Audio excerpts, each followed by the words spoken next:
Ada banyak spesies kepiting di Eropa, tetapi kepiting coklat adalah spesies populer yang paling banyak dikonsumsi. Spesies populer lainnya adalah kepiting laba-laba dan kepiting beludru. Kepiting ini sebagian besar ditemukan di perairan Eropa seperti Kepulauan Inggris, Irlandia, dan Prancis Utara. Setiap tahun, Uni Eropa menangkap lebih dari 44 juta kepiting coklat. Mereka biasanya berkembang biak dari November hingga Januari, tetapi peraturan melarang pemanenan kepiting betina untuk memastikannya tidak punah. Oleh karena itu, musim untuk menangkap kepiting coklat adalah dari Mei hingga Oktober. Kepiting ini dapat hidup hingga 15 tahun dan tumbuh sekitar 28 cm dengan berat 750 gram.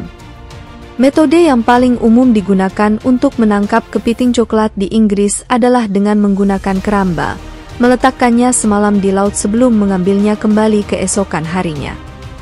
Di beberapa daerah yang kurang umum di Irlandia, metode menangkap kepiting menggunakan jaring digunakan di perairan yang lebih dalam, di mana penangkapan dengan keramba kurang efektif. Metode menggunakan jaring sangat efektif, menghasilkan lebih banyak tangkapan sampingan, tetapi dapat menyebabkan kerusakan pada dasar laut.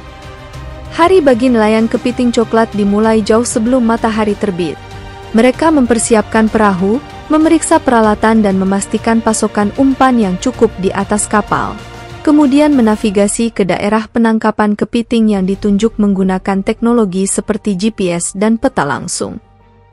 Di masa lalu, setiap perangkap kepiting diangkat ke atas kapal dan disortir. Setiap kepiting harus dipotong kedua capitnya, jika tidak, mereka akan saling mencabik. Nelayan biasanya menurunkan 300 hingga 500 perangkap per hari. Pada tahun 2023, total tangkapan kepiting coklat di Uni Eropa mencapai lebih dari 73 miliar rupiah. Untuk mempertahankan hal ini selama bertahun-tahun, setiap negara di Uni Eropa menetapkan batasan yang berbeda pada jumlah kepiting yang dapat ditangkap. Untuk memastikan tidak terjadi penangkapan yang berlebihan, kepiting berukuran kecil dan betina dikembalikan ke laut untuk menjaga populasi.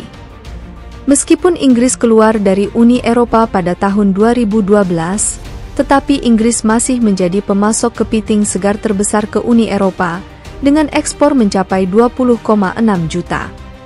Pada tahun 2023, sebagian besar hasil tangkapan Inggris dikirim ke Spanyol, Cina, Prancis, dan Portugal. Kelimpahan ini dikarenakan negara tersebut memiliki lingkungan yang baik bagi kepiting untuk berkembang, dengan daerah penangkapan ikan yang terkenal termasuk Laut Irlandia, Laut Utara, Selat Inggris, dan Pantai Atlantik. Setelah penyortiran selesai, nelayan melanjutkan ke perangkap berikutnya. Mereka mengulangi proses tersebut sampai semua kepiting diambil. Sebagian besar kapal penangkap kepiting dikontrak oleh perusahaan makanan laut, jadi begitu kembali ke pelabuhan, hasil tangkapan hari itu diturunkan, ditimbang dan segera dikirim ke fasilitas pemrosesan makanan laut. Produk kepiting komersial paling terkenal di Uni Eropa adalah daging kepiting kalengan. Setelah ditangkap, kepiting dimasukkan secara otomatis di konveyor, kemudian dimasak dengan cara dikukus atau direbus. Setelah itu didinginkan dan dikupas untuk diambil dagingnya, kemudian dikemas ke dalam kaleng dan disegel panas untuk memastikan masa simpan yang lama. Dan kaleng diberi label serta dikemas untuk didistribusikan. Selain kepiting coklat yang paling terkenal, ada kepiting lain yang juga memiliki nilai komersial yang besar, tersembunyi di dasar Atlantik Timur Laut dan Mediterania, jutaan kepiting laba-laba Eropa yang berduri. Kepiting laba-laba ini dapat tumbuh cukup besar hingga 20 cm, dengan panjang capit lebih dari 48 cm untuk jantan dewasa. Kepiting laba-laba Eropa ini merupakan kontributor ekonomi yang besar terutama di negara-negara seperti Spanyol, Prancis, dan Inggris. Setelah menangkap kepiting laba-laba Eropa, nelayan diharuskan untuk melaporkan tangkapan mereka dengan jujur secara online kepada Dinas Perikanan dalam waktu 72 jam.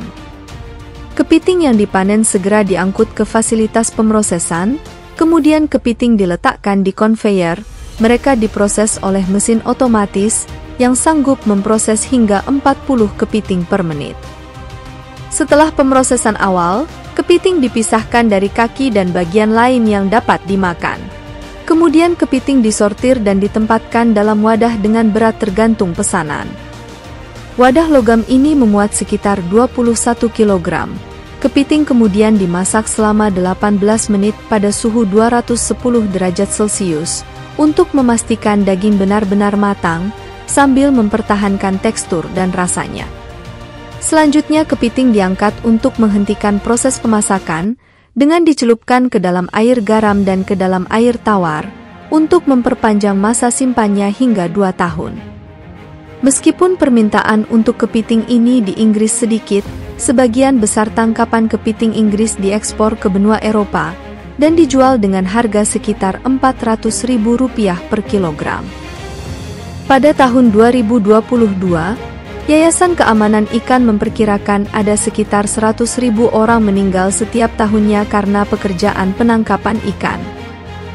Di Inggris, tingkat cedera ringan di antara pekerja perikanan adalah yang tertinggi dari semua industri, dengan penangkapan kepiting komersial yang menjadi salah satu pekerjaan paling berbahaya di dunia.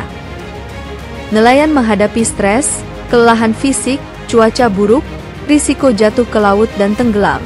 Bahkan terpeleset dapat menjadi bencana, terutama karena mereka jauh dari layanan medis. Sedangkan di Italia, para nelayan menghadapi ancaman yang berbeda dari kepiting super ini. Kepiting biru yang kuat dan agresif ini telah menjadi masalah besar bagi kerang dan remis yang menguntungkan di Italia, dengan perkiraan kerugian melebihi 297 miliar rupiah.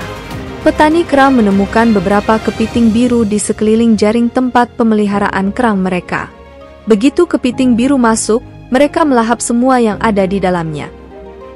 Populasi kepiting telah melonjak karena kemampuan reproduksi mereka yang luar biasa, menghasilkan antara 500.000 hingga 2 juta telur setiap tahun, dan upaya untuk mengendalikan populasi melalui penangkapan massal belum berdampak banyak.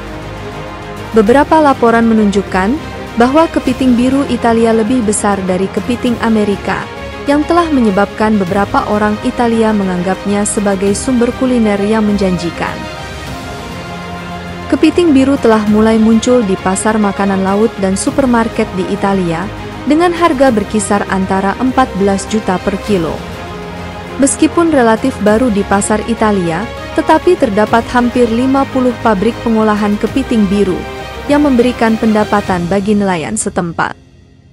Jenis kepiting terakhir yang akan kami perkenalkan kepada Anda adalah yang paling banyak dikonsumsi di Eropa, yang dikenal sebagai kepiting beludru atau kepiting setan. Kepiting beludru ditangkap sebagai hasil sampingan dari tangkapan utama seperti kepiting coklat dan lobster. Nilai kepiting beludru terletak pada dagingnya yang manis dan lembut namun karakteristik, membuat mereka sulit untuk dimasak.